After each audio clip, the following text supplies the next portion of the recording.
এই একটা বয়স আমাদের ছেলে মেয়েদের, যে বয়সে শালা ঘুম আসবেই না, কারণ ভিতর থেকে টেনশন কাজ করছে। অনেক ছেলে মেয়েদেরকে দেখি পড়ে পড়ে ঘুমোচ্ছে, আজকে শরীর ভালো নেই, আজকে ভালো লাগছে না, আজকে পায়ে ব্যথা। No excuse, no excuse. এই বয়সে কোনো এক্সকিউজ কাজ করবে না।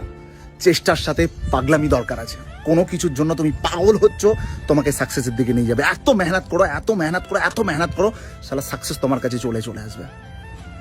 সাকসেস তোমার কাছে এসে ধরা দেবে। হিন্দিতে একটা কথা আছে, जो जागोगे वो पाओगे, जो सोओगे वो खोओगे। এই জিনিসটা মাথার মধ্যে রেখে দে ভাই। নেভার গিভ আপ, কখনো হারিস না। এই একটা বয়স, যে বয়সে তোরা দৌড়াদৌড়ি করছিস না, অনেক ছেলে মেয়েদের মধ্যে দেখি কোনো বন্ধু বললে চল একটু মাঠে দৌড়াতে যাই, আজকে না কাল থেকে যাবো, কাল নয় পরশু দিন থেকে দেখো। जो কাল সোচা ও আজ করো, जो আজ সোচো আভি, তাহলে এক স্টেপ এগিয়ে থাকবি, সবার থেকে এগিয়ে থাকবি। ওঠ, জাগ,